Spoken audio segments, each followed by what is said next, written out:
3, 2, 1. 3, 2, 1. Sweet. All right. That's not a lot Renats. to ask. 3, 2, 1. So, hello to the live people, and welcome. Happy Friday. Good morning. Happy Friday. Are you ready for Christmas? Happy holidays. Oh yes, Merry Christmas, Happy Holidays. Am I ready for the holidays? Well, let's see. I'm going to a party tonight, Likewise. and I'm leaving town tomorrow. How about Oh, that? nice. I was sitting there. Who was I talking to yesterday? I was talking to somebody yesterday at the board, and then she says, "Oh yeah, Christmas 7 days away," and I was like, "Oh, should probably start shopping." So- Yeah, you should. I was out yesterday picking up a few stragglers, and it was busy. Am I still okay for Amazon to be shipped in time? Yes. Then I'm all right. If you do it today. It's happening today. So make a note for myself. Shopping finished complete today. We'll be okay. All right. So we're going to talk about just cause and the rent cap today. Yes, we are. That's what I've been told. Yeah, and for the audience out there, rent cap just cause. This is a new policy that that is coming into place. It's going to become effective January 1st, 2020. But what's kind of unique about it, from my understanding, is actually they're going to make it retroactive back to, am I remembering right, May? March. March. March Okay. 15th, I believe, is the day. All right. So our goal today, Let's see. I've read about it. I've looked it up. I've personally got confused.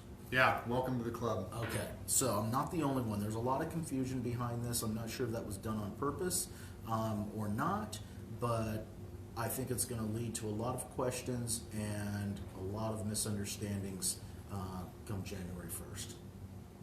Or now. Or now? Okay. so broken up into two parts though. One is the rent cap, one is the just cause. Yes. So the rent cap, I suppose we can go over that first, because that seemed pretty easy to me and pretty self-explanatory. Well, let's take a step back first. Okay. Let's give the bigger picture. Okay. And then we can go in and kind of dice it up, because the bigger picture is all encompassing. So we Okay. don't need to break it out to just cause or rent cap. So big picture. Who does this affect? Well, unfortunately, in the way it's come out, I don't know if this was intended or not, or if it's just the ill effects of someone trying to do good or unintended consequences, is it affects everybody, and just in different ways. And so there's two main ways. So let me explain those real quick. First one is, really, this is intended for your kind of institutional investor. Okay. Someone who's owns more than a house here or a couple houses. It's for people who are corporations that own, a lot of the quadplexes, multiplexes above a duplex are affected. Apartments, Okay. but really single family mom and pops, those were not really meant to be affected by this. So how are they affected? Because remember I said everybody's affected. Exactly. Well, they made part of the law saying, okay, we're going to have these exemptions, which are the ones I just stated, so your mom and your pops, and some rules we'll go through. But they put the onus on these people to provide the exemption notice to their tenants. And they really haven't made it public. I mean, we know As about public as any California state law is, Yeah. I suppose. We know about it because we're in the industry, but that individual who has a rental property, who decided not to sell their home, buy another home, and turn that other property into a rental property, they more than likely don't even know this is Very happening. unlikely. Okay.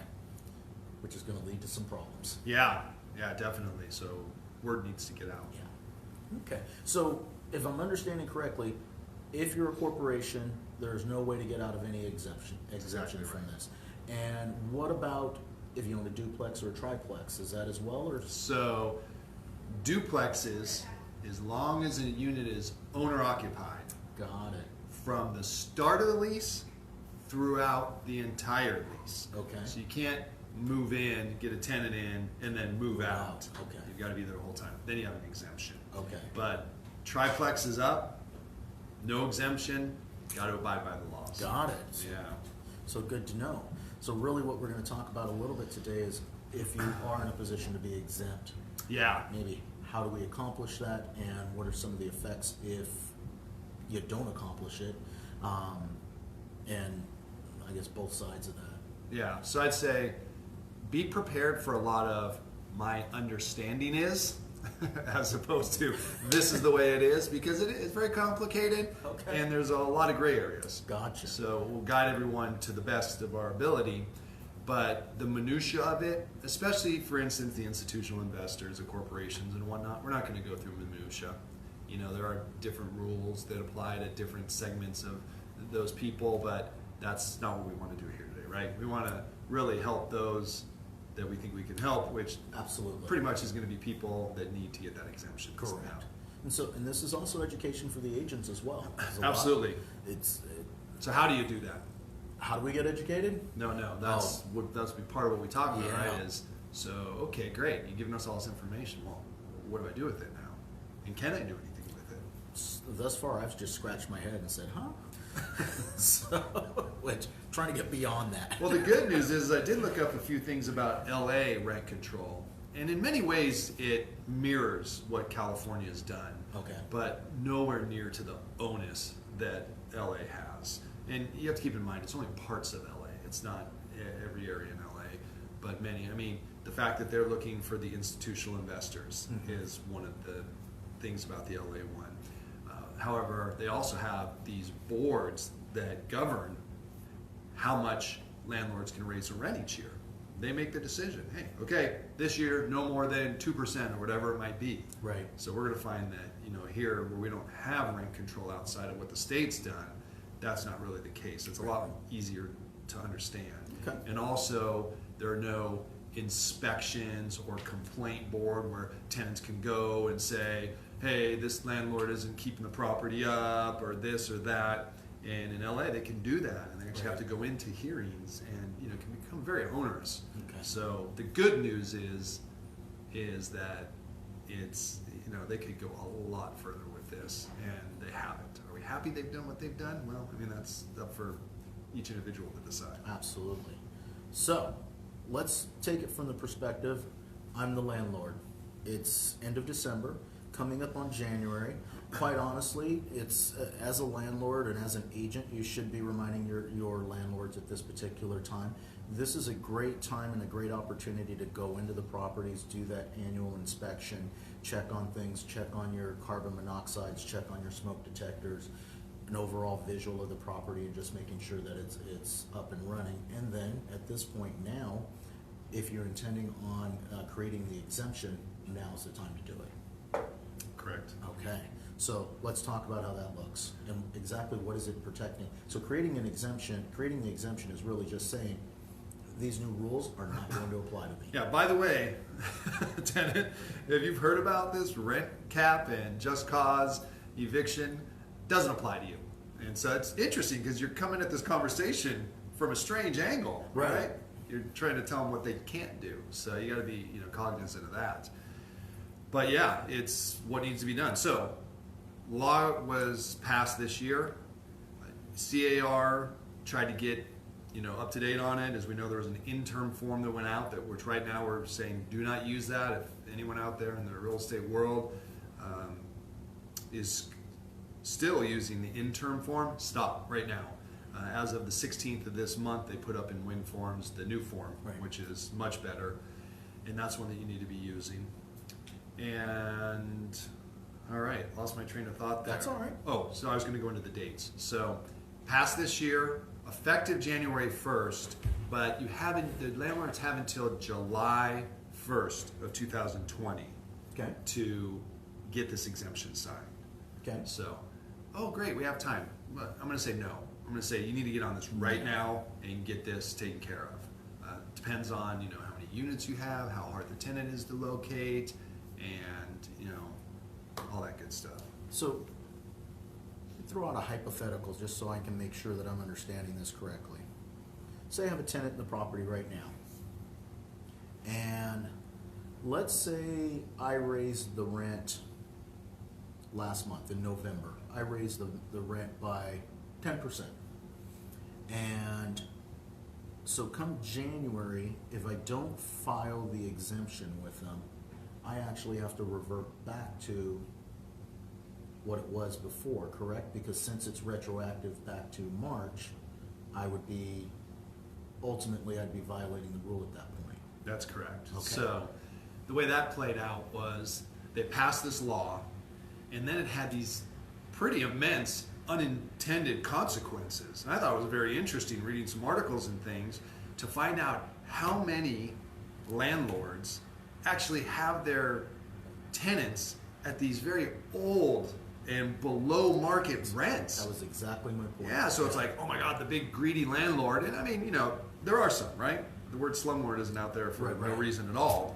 But there are some incredibly generous and rightful people who say, you know what, I've got a rental, you're good, I'm good. Right. And they've had these rents way below way below market. Well, as soon as this law passed, landlords started saying, wow, I need to catch up. I can't afford to not bring my rents up because now this new cap, it's going to take me forever to catch up to market rents by maximizing the rent increase each year. I don't want to do that. So they went and they said, boom, notice your rent's going up 5, 10, 15, 20%, whatever it might be. And that's not exaggeration. I think 25%. I found it a more interest. Perhaps this scenario will make more sense to a lot of the public out there. I own a property, and then I sell it, and I have a tenant in there, and I'm selling it with the tenant in there. Yeah. Now, it was below market, and all of a sudden, that new landlord wants to bring it up to normal market. That I can imagine is going to be happening as well, or happened in between the month of March and the end of this year. So, yeah, that's a good question. I'm not sure if there's an issue with that or not, or how they're going to rectify that. gotcha. But as far as existing tenants and these rents going up, that the state went, whoa, didn't see that coming. That's where this backdating of rents came into play. So it goes back to March 15th of this year, as of January 1st, 2020. So get this. So right now, any landlord that raised the rent, perfectly legal. They can collect that right through the end of the year this year. But come January 1st, 2020, they need to roll those rents back to what they were on March 15th going forward. So put these tenants in a very awkward situation where, well, wait a minute. If they're going to roll them back, why am I paying it now? Right. And the answer is, sorry, you've got to do whatever you can do to make those higher rents Kind of a through the loophole end of the system. year. Yeah, Because they can collect them. Tenants aren't going to get that money back. now if I were a corporation or I was a triplex or fourplex and I raised the rent in that same time period, because I'm not exempt, does it automatically roll back as of the time? I mean, is No, that's exactly who it applies to. So it doesn't apply to people who are exempt. right? But I guess so. If that corporation, for say, raised the rent Okay. on somebody more than it's what's allowed, Okay. when does that? Were they actually allowed to do that, or come January it rolls back? Because my understanding of the rule is, since they're not exempt, they weren't even allowed to do that to begin with. If there was a triplex or fourplex. I don't have an answer to that question. My understanding is that that isn't the case. Okay. There was no limitation. Okay. Yeah, because there was no rent cap. Right. So they could do whatever they want. Interesting. Yeah. This is very confusing. Yes, it is. See, this is why I'm scratching my head a lot. So let's talk about the numbers. Yes. So what the rent cap actually did and what the limitations are going to be. Okay. So, rent cap. If you're not exempt, so let's do that real quick. Who's exempt, who isn't? Let's just get that a little bit clearer. So, who is exempt from the rent cap and just cause?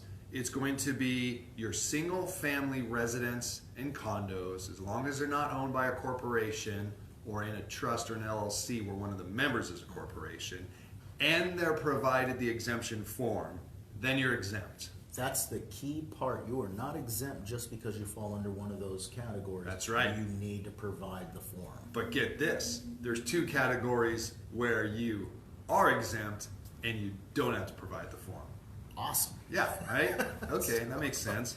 And those two are, if you have a certificate of occupancy that was issued within the last 15 years, Okay. you are just automatically exempt. Gotcha. If you have a duplex and you're owner occupied, I think we just mentioned this earlier, from the beginning of the lease, and you're there the whole tenancy, then you're exempt. Got that? Keep that in your memory bank. Yeah, scratching that Okay, again. and but- so those who don't have an exemption, can't have an exemption, are going to be the corporations.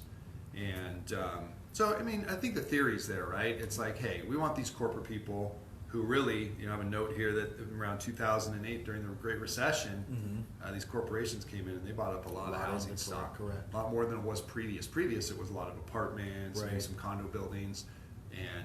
But during the true. recession, they came in and gobbled up a lot of single-family residences and other types of properties. And so those are the ones they just want to be careful with. Right, Maybe right. they act in a much more business-like manner, and they're like, hey, boom, boom, boom. Right. And who they don't want it to affect are the mom and pop. And it says, you know, a lot of people have these for the retirement funds, for monthly income, and different things. And they didn't want to punish the mom and pops Gotcha. with this law. It's more the corporation. So that's kind of how the exemptions lay out. Okay, and so the number is, we are limited now to, if I'm not mistaken, it's 5% plus the annual cost of living increase. Exactly. Okay, So 5% max, CPI plus Okay. CPI. So right now it's hovering around 3%. right, So, I mean, in reality, that's 8%. which is a good number. That's a pretty big number. Yeah, and some of these rents, when we're actually looking at that, that's actually a pretty big increase, so keep that in mind, that it really didn't, even if you weren't falling under the exemption, that didn't really affect you. Yeah. And then they do cap that. So with those two together, it can never go over 10%. 10%, correct. Okay. So let's talk about just cause, because just cause is the second part of this new rule. And reading it, there was a couple of things in there that I found interesting. One of the things that I found interesting is you actually, in some cases now, have to pay the tenant to leave. If you're not exempt. Yeah. Just keep in mind, if we're not exempt. That's where it gets confusing. Yes. So that's about all I remember. Okay. Yeah, that I know in some cases that you do have to pay the tenant if for example, if there is I don't want to call it a natural disaster, but say you have a slab leak or something and the property has to be vacated for a while and you're exercising the right to have the tenant, to terminate the lease under that while you get everything repaired. It used to be that all that was required was you weren't charging rent for that time. If I'm understanding it correctly now, you actually are also paying 1 month's rent back to them to help them with the move. That's right. So just cause, right? Is there a just cause for you removing them? And think you rent a unit to live in and to have quiet possession of it. Right. So if you break that covenant as a tenant and you're doing any of those things, what do they have listed here, right? So you don't pay your rent, breach of material lease, you bring a pen in, you bring in an extra tenant, you do anything at least forbids you from doing, you're not maintaining it, committing waste, Yeah, sublease, subleasing without permission, things of that nature. yeah, criminal activity of course, assigning or subletting. I mean, things that you're not supposed to be doing in a lease. Right. If you're doing that, you're not getting any moving expenses. 3 days to pay or quit, or to cure or quit, depending on what the issue is. And if it doesn't happen, then you can proceed with your typical eviction, Right. and they're out. But just cause, so yeah, that goes on. And this gets a little confusing too. So, what are those? One of the typical ones is you own a rental property and you want to let your children move into it. Or you're like, hey, I want to move into that property. Right. Nope, can't do that anymore. Okay. Withdrawal of it from the rental market. Hey Nestor, been a wonderful tenant for 8 years, but I need to sell the property now. Got to pay the moving expenses. Okay. Unsafe habitation. So that was the example I just gave, maybe Yeah. a slab leak or something of that nature where the house becomes uninhabitable or partially Yep. uninhabitable for a little bit. Exactly. Okay. So if you got to move them out, that's not their fault. So question, what about I sign the lease with somebody, it's a year term, the year term is coming to an end. Yep. I just say, we're not gonna renew the year term. Yes. Does the landlord owe that 1 month rent back to them in order to help them move? So I'm going to keep saying this. So just to be clear, so remember we're going to be talking exempt and non-exempt. Correct. So if you're And then exempt, non-exempt. you never owe Correct. just cause.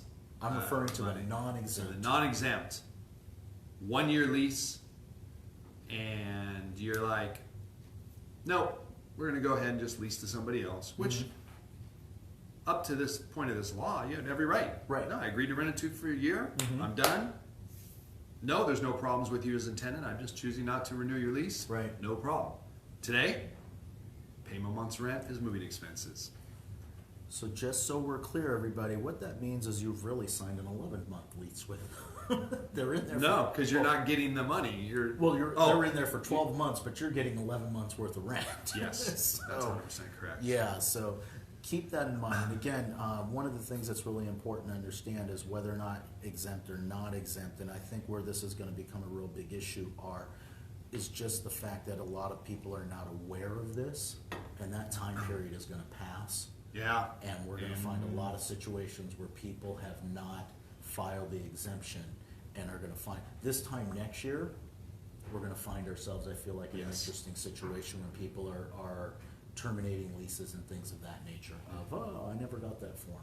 Yep. So, my advice, agents, call all those people that you have helped with a lease, and give them information about this, and which leads me to another question. Ooh.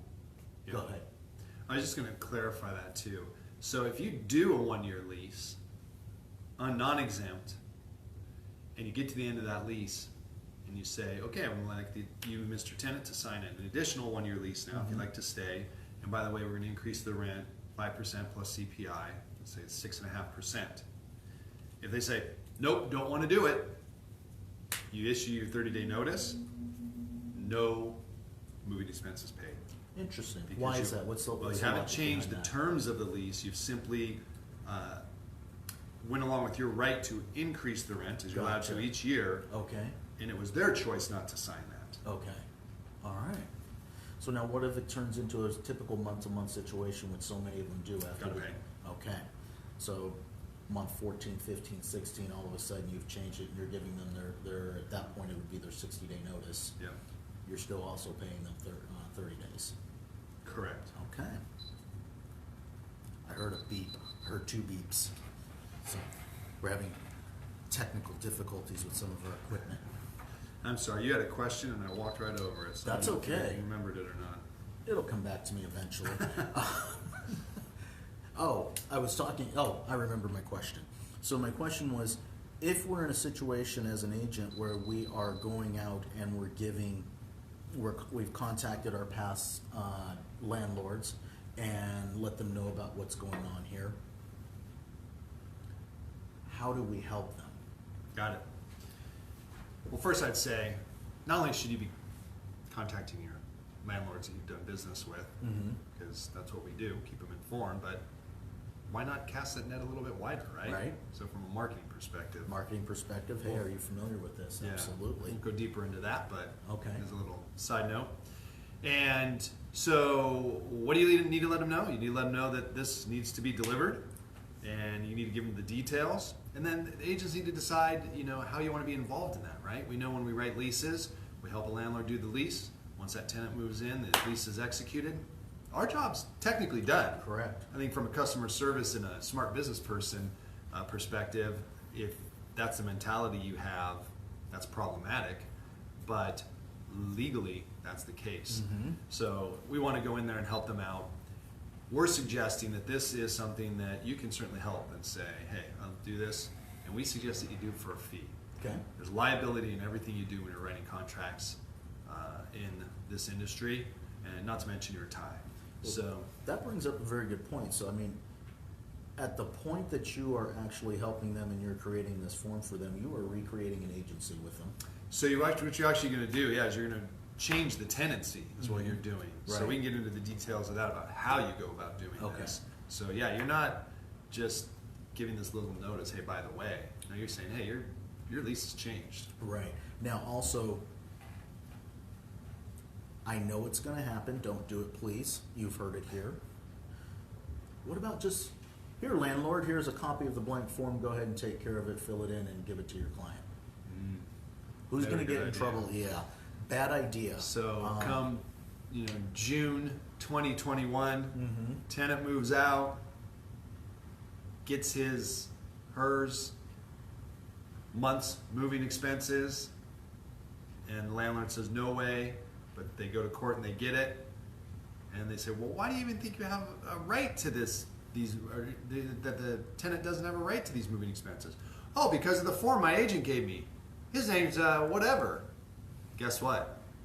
Welcome You're to the going inside down. of a courtroom. Yep. Yeah, at that particular moment. So, and keep in mind, we're not giving legal advice here. I want to throw that out there. Well, that's what every agent should be prefacing it with. Yeah. How you doing, Mr. Landlord? I just wanted to update you on this new California law, something that affects you and you need to take action on to protect yourself. First, I'm not an attorney. Correct. This information I give you today, you need to make sure that you run it by your attorney and get their advice. Absolutely. So let me give you the... So now let's once we do decide that we've informed our client and we talked to them and we said, hey, this is what it is, and they said, I want to be exempt. We fill out Good an choice. agency with them. It is a good choice. We fill out an agency with them and we move forward. Let's go through the process of what that looks like now. Okay, so you have to have two forms. Okay? One already exists, so it's not an additional form to our industry, which is the Notice of Change of Terms of Tenancy, CTT, and then also the Rent Camp and Just Cause Addendum, the RCJC. And basically, you're going to have to get this filled out for your landlord appropriately. I'm not going to go through this in detail with you, but check the box that says you're exempt.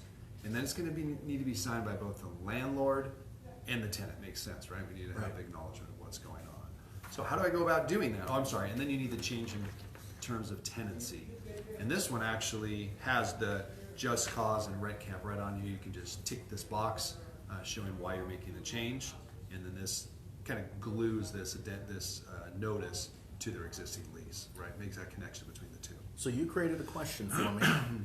Requires a signature of both the landlord and the tenant. Correct. I present this to the tenant and they say, oh, no, I'm not signing that. Good question. So, in the notice of change in terms of tenancy, it outlines exactly how this is to be delivered. Okay. So, here come the questions. Well, I've got 3 properties. I've got one in San Clemente, bought that one in Oceanside. Why did I ever do that? And then I got one up in Long Beach. I'm going to take my whole weekend driving around to go get these signed and do this in person. The short answer is yes. Thought so. So no, this is not something that you can send out by email and have signed and returned.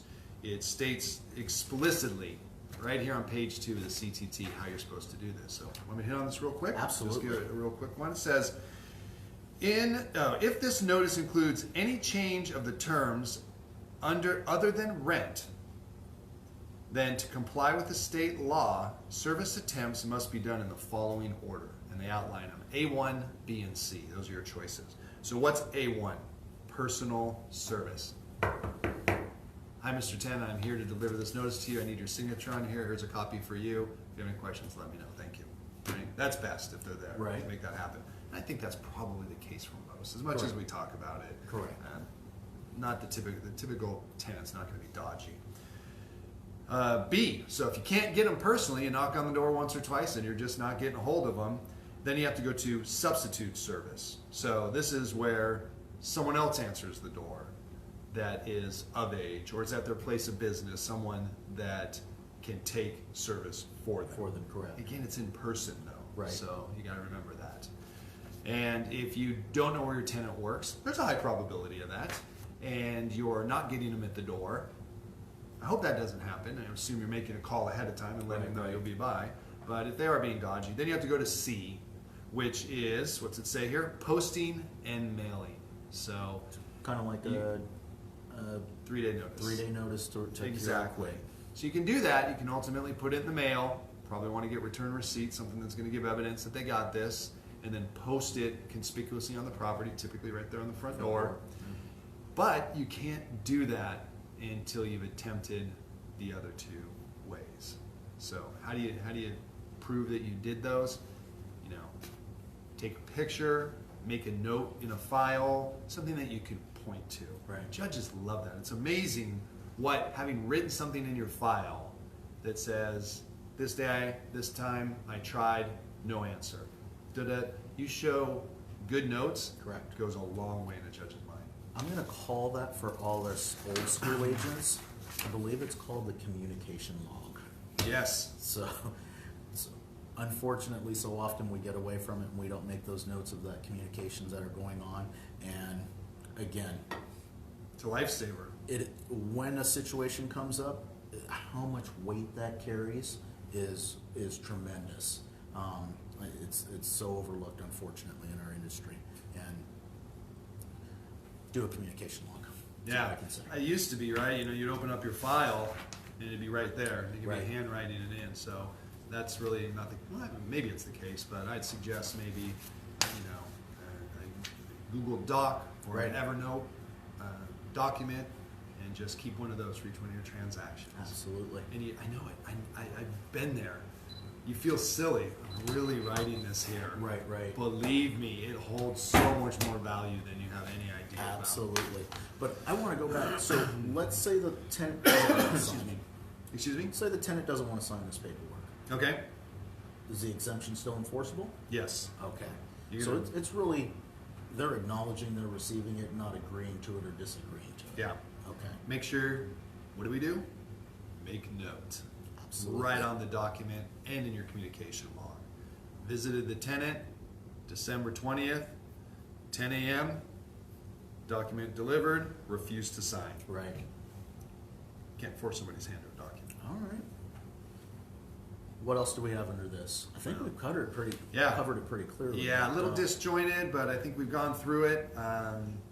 If you don't have any other questions, probably what I want to do to finish this off is just kind of do that 10,000 foot view. Absolutely. And, hit those points of what's important. Is that where we're at? Fill the exemption out. Well, That's one. the first is exempt, opportunity at exemption or not exempt. Understood. For instance, I have a friend, and he's got a lot of properties that he's gonna provide exemptions at. Okay. He has other properties, he's not gonna get an exemption. Okay. Some multiplexes. Got You it. can't do that. So you can have both, depending on what your portfolio of properties is that the landlord has. So, exempt or non-exempt. So, no hope at exemption. You're a corporation. You own multiplexes, whatever. Good luck. Thank you Just so much. check in, Yeah. ask them if they have any questions. I mean, this is such a wonderful opportunity at checking in with our clients, Absolutely. showing our value. Don't miss this opportunity, folks. So for those that are exempt, or if you need to figure it out, call them up and ask them. Right. So exempt, non-exempt. If they're not exempt, you're pretty much done. You can give them the information so they know what's going on, but they will not be exempt from this law. If they're exempt, then it's okay. Let's get those documents put together. Let me talk to you about the process, how that has to be done. I can help you.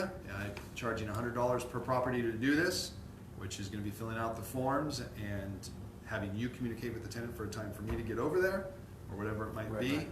and So- getting these exemptions signed. The landlord, that's an important point that you just made, that it's not the landlord doesn't necessarily have to be the one to serve the notice. Nope. It can be a third party. Yep. And if you get the exemption signed for someone who has a right to have an exemption signed, it's pretty much business as usual. Right. So not a whole lot. There's a lot of explaining and trying to figure out where they lie, but once you figure out where they lie, it's pretty clear cut.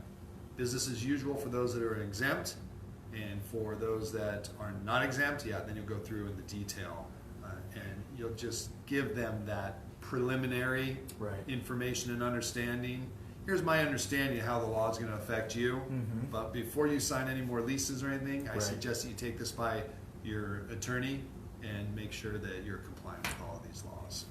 Definitely want to do that. So it comes down to pretty simple steps, but just explaining it is really the complicating factor. Call your past clients, call your landlords, and keep in mind, a lot of people won't be doing this, so it is a great opportunity to reach out to those.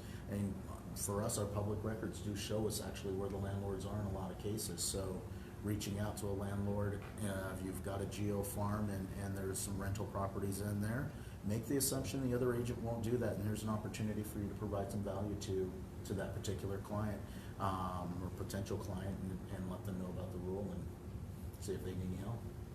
Absolutely. Great opportunity. I have a friend, I think I mentioned earlier, and I just called him and let him know, and he was so thankful. He was like, Right. oh man, he's like, yeah, I didn't even realize that was going on.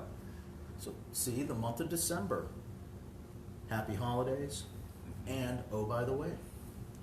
Yep. So, great opportunity to reach out to people. All Anything else right. for today? It was a lot. So, yeah. So- Hope you guys got something out of that.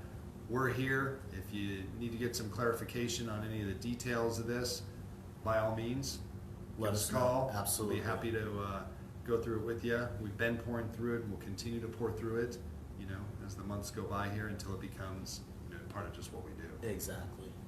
Thank you, everybody. Appreciate it. And actually, we'll Yeah. be talking to you next week after Christmas. So, Merry Christmas, Happy Holidays, and we'll see you next Friday. Have a great week. Take care, guys.